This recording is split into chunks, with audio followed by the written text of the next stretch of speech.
Assalamualaikum warahmatullahi wabarakatuh. Alhamdulillah, alhamdulillahirabbil alamin, wa bihi nasta'in wala umuri dunya waddin, wassalatu wassalamu ala asrofil anbiya'i wal mursalin wa ala alihi wa sahbihi ajmain, amma ba'du. Selamat pagi anak-anak ibu semuanya. Apa kabar hari ini? Sehat semua kah? Alhamdulillah, kalian semua sehat semua, ceria, siap mengikuti pelajaran pada pagi hari ini. Ya, sebelum kita mulai, ibu absen terlebih dahulu. Siapa yang tidak masuk? Oh ya, alhamdulillah masuk semua ya. Nah, sebelum kita mulai, alangkah baiknya kita berdoa terlebih dahulu. Silahkan Putra, kamu memimpin doa untuk teman-temannya. A'udzu billahi minasyaitonir rajim. Bismillahirrahmanirrahim. Rabbi shrah li sadri wa yassir li amri wahlul 'uqdatam min lisani yafqahu qawli. Rabbi zidni ilma warzuqni fahma. Amin ya rabbal alamin. Alhamdulillah. Baiklah anak-anak, hari ini kita belajar apa? Ya, hari ini kita belajar akidah akhlak. Akidah akhlak. Sebelum kita memulai materi pada pagi hari ini, Ibu akan mengulas sedikit tentang materi minggu lalu. Ada yang masih ingat apa? Ya, materi minggu lalu yaitu dasar-dasar akidah dalam Islam. Ada yang tahu apa aja poin dalam dasar-dasar akidah dalam Islam itu? Ya, dasar-dasar akidah dalam Islam itu ada dua, yaitu terdapat dalam Al-Qur'anul Karim, dan yang kedua terdapat pada Al-Hadis. Jadi dalam dasar-dasar akidah Islam itu terbagi dalam dalam Al-Quran dan Al-Hadis. Jadi kalian paham ya. Semoga saja kalian masih ingat seterusnya. Jangan lupa di rumah dipelajari lagi agar terus ingat. Oke, kita masuk materi sekarang. Apa itu? Ya, kita hari ini belajar tentang sifat wajib dan mustahil bagi Allah. Ada yang tahu apa itu sifat wajib dan mustahil bagi Allah? Ya, ada yang tahu tidak? Silahkan kalian pahami apa itu sifat wajib dan mustahil bagi Allah. Sifat wajib dan mustahil bagi Allah adalah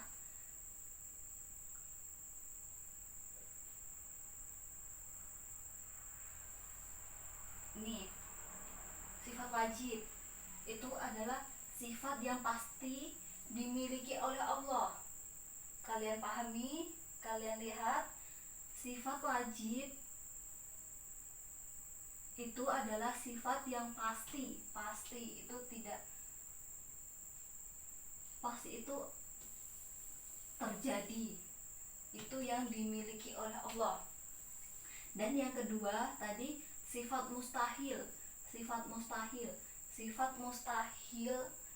itu, sifat mustahil adalah kebalikan dari sifat yang tadi. Jadi sifat mustahil itu tidak akan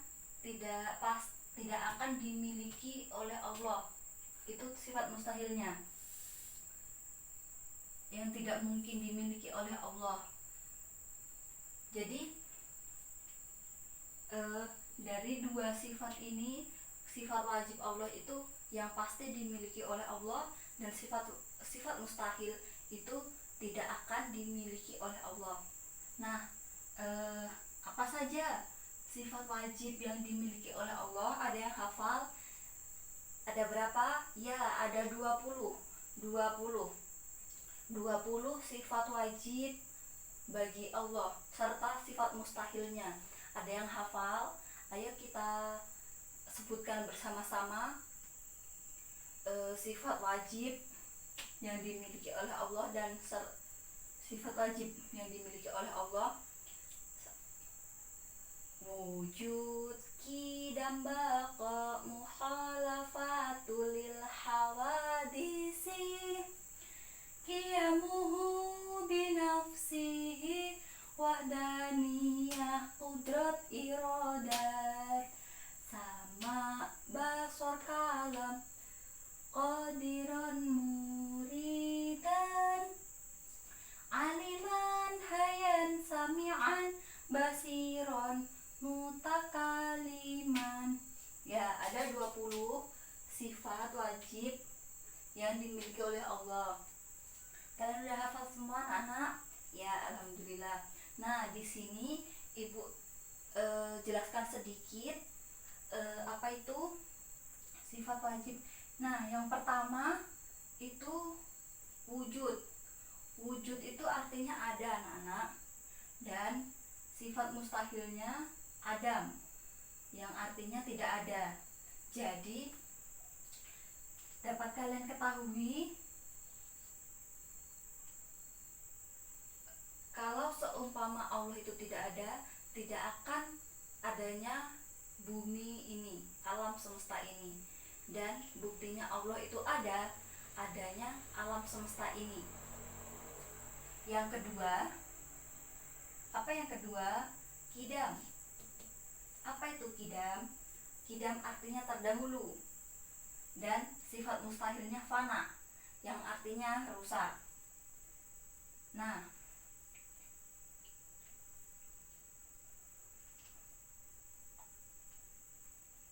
jadi dapat dikatakan terdahulu. Jadi Allah itu ada sebelum kita lahir.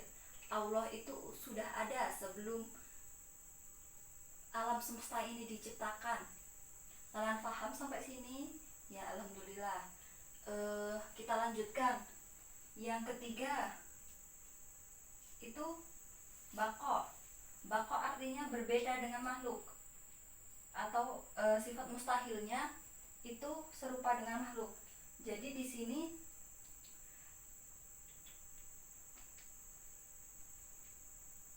sini makhluk ciptaan Allah semuanya akan mengalami kerusakan, kecuali Allah lah zat yang tidak akan pernah mati.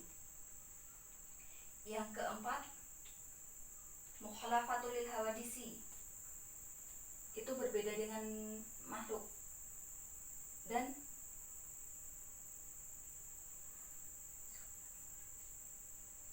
nah, yang kelima, kalian bisa lihat di sini, yamuhu binafsihi, itu berdiri sendiri, dan sifat mustahilnya ihtiyadu li khairihi, ya, yang artinya membutuhkan yang lain. Yang keenam yaitu wahdaniyah, ya, yang artinya esa, dan sifat mustahilnya ta'adud. Apa itu ta'adud? Ta'adud itu artinya terbilang.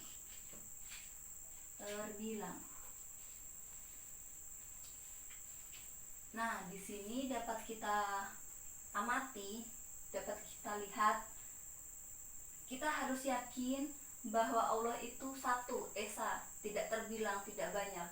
Kita harus meyakini itu, ya. Yang ketujuh, kudrat, artinya kuasa, dan sifat mustahilnya itu ajzun, artinya lemah.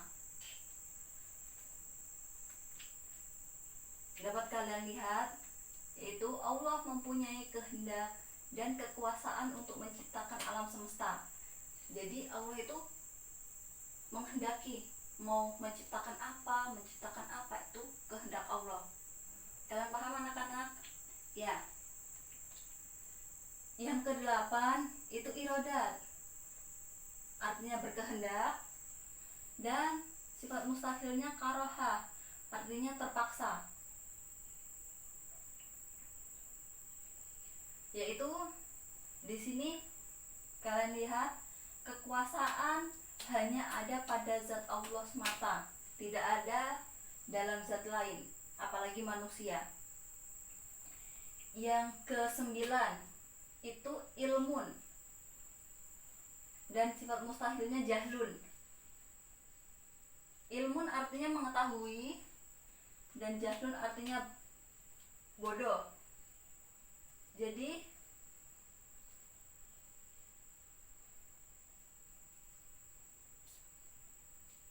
mengetahui. Jadi orang mau berbuat sesuatu itu udah mengetahui, udah punya ide. Contohnya aja seperti itu. Oh, saya mau membuat ini. Oh, saya mau buat ini. Jadi udah ada ide, udah mengetahui apa yang akan dibuatnya. Yang ke-10 itu hayat, artinya hidup, dan mautun artinya mati. Di sini kalian dapat lihat Allah adalah zat yang kekal, abadi selamanya. Jadi Allah itu tidak akan rusak, tidak akan mati, kekal abadi. Yang rusak itu hanyalah manusia dan makhluk-makhluk lainnya. Yang ke-11 itu sama, yang artinya mendengar, dan sifat mustahilnya sumun, artinya tuli. Nah, di sini dapat kalian ketahui tidak ada yang tidak didengar oleh Allah. Jadi Allah itu maha mendengar ya anak-anak. Kalian paham? Ya. Kita lanjut. Yang ke-12, basor. Apa itu basor? Basor artinya melihat, dan mustahilnya umyun, artinya buta. Nah, seperti yang tadi, Allah itu maha melihat segalanya. Tidak ada yang tidak dilihat oleh Allah. Semuanya terlihat oleh Allah walaupun di ujung dunia manapun. Yang ke-13, kalam. Artinya berfirman, dan sifat mustahilnya bukmun, yaitu bisu. Allah berbicara melalui firman-Nya, tidak seperti kita. Allah berbicara dengan firman-Nya. Yang ke-14 yaitu qadiron, artinya maha kuasa. Sifat mustahilnya ajzun, yaitu lemah. Yang ke-15 itu muridan, artinya berkehendak, dan sifat mustahilnya mukrahan, yang artinya terpaksa. Yang ke-16 kalian lihat itu hayan, artinya maha hidup. Sifat mustahilnya mayitun, yaitu mati. Allah itu maha hidup, tidak akan mati. Yang ke-17 itu aliman. Yang ke-18 itu sami'an. Yang 19 basiron, dan yang ke-20 mutakaliman. Nah, itu tadi 20 sifat dan mustahil bagi Allah. Kalian bisa paham ya? Bisa memahami ya anak-anak? Ya, alhamdulillah. Nah, memasuki materi yang kedua, itu sifat wajib bagi Allah terbagi lagi menjadi 4. Yaitu sifat nafsiyah, sifat salbiyah, dan sifat ma'ani, dan sifat ma'nawiyah. Nah, dalam sifat nafsiyah ini yaitu hanya satu, wujud. Dan sifat salbiyah ini tergolong menjadi 6, yaitu qidam, baqa, mukhalafatul lil hawadisi, qiyamuhu binafsihi, dan wahdaniyah. Yang ketiga yaitu sifat ma'ani. Sifat ma'ani ini juga ada 7, yaitu qudrat, irodat, ilmu, hayat, sama, basor, dan kalam. Itu dalam sifat ma'ani. Dan yang keempat, yang terakhir, itu sifat maknawiyah. Dalam sifat maknawiyah ini terdapat 7 juga. 7 sifat wajib bagi Allah. Itu ada qadiron, muridan, aliman, hayyan, sami'an, basiron, dan mutakaliman. Jadi sifat wajib bagi Allah ini terbagi menjadi 4 tadi, yaitu sifat nafsiyah, sifat salahiyah, sifat ma'ani, dan sifat ma'nawiyah. Itu tadi pembahasan pada pagi hari ini. Apakah kalian sudah memahaminya? Alhamdulillah. Baiklah anak-anak, itulah tadi pembahasan pada pagi hari ini. Sebelum kita tutup pelajaran pada pagi hari ini, kita berdoa terlebih dahulu. Bismillahirrahmanirrahim. Alhamdulillahi rabbil alamin, arrahmanirrahim, maliki yaumiddin, iyyaka na'budu wa iyyaka nasta'in, ihdinas siratal mustaqim, siratal ladzina an'amta 'alaihim ghairil maghdubi 'alaihim waladdallin. Alhamdulillahi rabbil alamin, ya rabbal alamin. Baiklah anak-anak, Ibu cukupkan pelajaran pada pagi hari ini. Ibu akhiri. Wabillahi taufiq wal hidayah, waridha wal inayah. Wassalamualaikum warahmatullahi wabarakatuh.